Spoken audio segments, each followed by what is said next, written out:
Hello, I'm Richard Gannaway, and I've been an ISC finalist for the last 3 years with my World Ethnic Fusion group, AO Music. And I've got two co-writers who I guess we've been at it now for about 15 years as world music artists. I didn't used to be a world music artist. I used to be in the rock genre. And so I didn't use a bouzouki to write with. These days, this has been wonderful, and I'll tell you why. Because I think a good topic for us to discuss is keeping it simple. And I can't think of another principle that has been more useful. This is an open-tuned instrument. It has root fifth. Now, when I used to write on guitar, of course, I had endless chord options. I could find those chords here, but I'd have to get kind of athletic, and that's really not me. So it's great. Keeping it simple is good for, I think, a much more profound reason, and that's because once you come up with a theme, then it's time to apply yourself to it. Apply yourself to the idea, to articulate it, interpret whatever it is that's coming in, and often what comes in the first few minutes is very good. It's very solid. It's simple, and you don't need to go far away from it. I used to do that a lot. I used to go into every possible chord option imaginable and end up coming back to what I originally thought of, if I could remember it, and like it. And So the song we entered in the last contest in 2011 was just so simple, and the one we entered in 2009, which was also recognized, was even more simple. I think a good model for simplicity is this song Einan Elena, which I had to teach some kids in Johannesburg. And I only had a little bit of time to get it across to them, and I wanted to be sure that they could cop the melody and remember it the first round. So as a chord bed, I created this.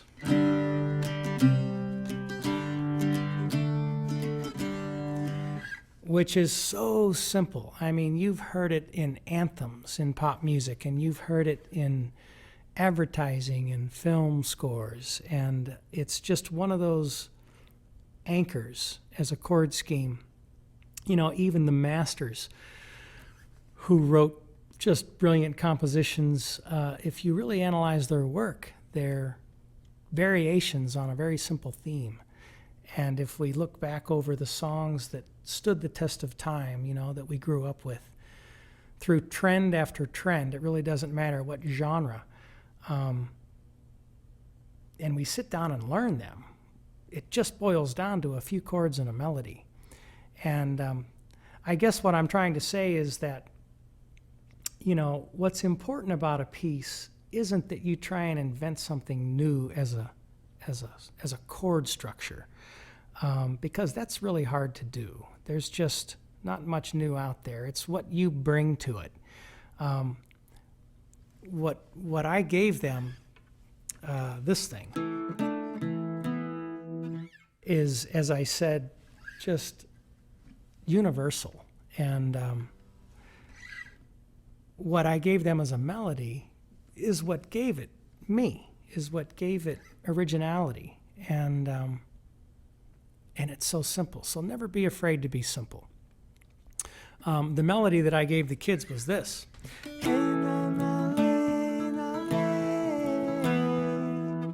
Which they remembered beautifully.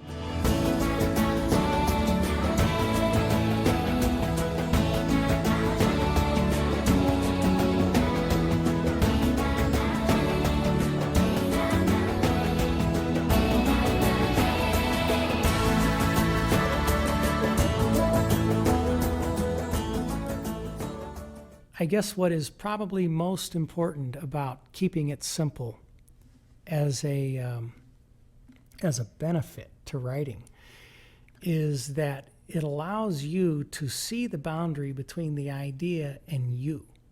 And again, it's you that makes it beautiful, that makes it great.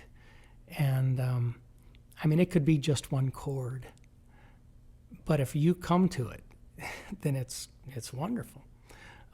Not that that's a suggestion, you know, a one chord song, but you know, it's true though. And you can recognize where you are in a piece at a glance if you keep it simple, at least in the beginning of the composing process. My colleagues and I are a writing team, and what I'll do is bring a seed idea to them like this, and this is the same chord, same song, but this is the intro and the vamp section, which is great because it's the same theme, doesn't change, just a different way to interpret it.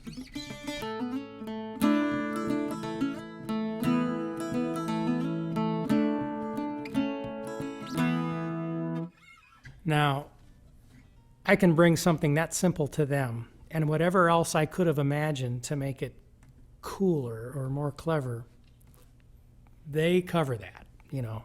They've got all those chops. So my job is to bring something in balance.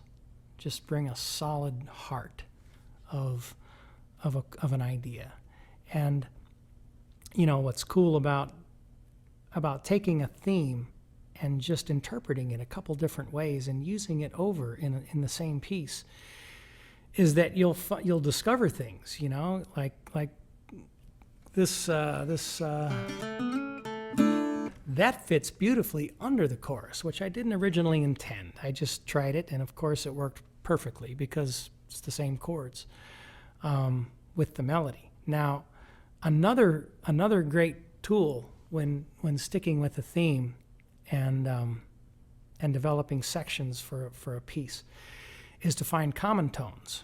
And by that I mean a note that fits nicely over several chords back to back without changing the note. Maybe something like,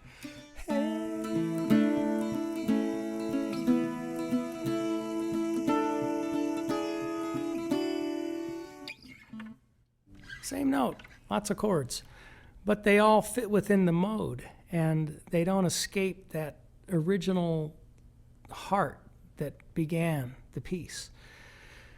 So that comes in really handy actually when developing a bridge or maybe a background part where you repeat refrains in the climax. And you know, those of us that do it for a living, you know, we do it to put bread on the table. So we do this a lot. We sit down and show up for an idea quite often. But it really doesn't matter whether you do it for a living or you do it for fun or if it's just something you aspire to do. If you have a moment, you know, sit down and do it, even if it's a little blink of time, even if it's just 15 minutes out of a day or even less. Just pick up your instrument, make sure it's in tune so it's ready for you, and visit it, you know. It doesn't have to be a whole session, but you'll be surprised at what shows up almost immediately. And I know how people talk about writer's block, but the truth is, the moment you plunk a chord, you're there. You've begun. And if you interpret it with your voice or your hand, then that's you. And that's what makes it. It's not the chord structure or how many chords or how clever of an idea it is. It's because you are interpreting it. So, in any case, this is my little contribution to this video series, and thank you, ISC, for inviting me to do it. I hope it's helpful, and I've heard some of the contestants in the competition, and they're beautiful.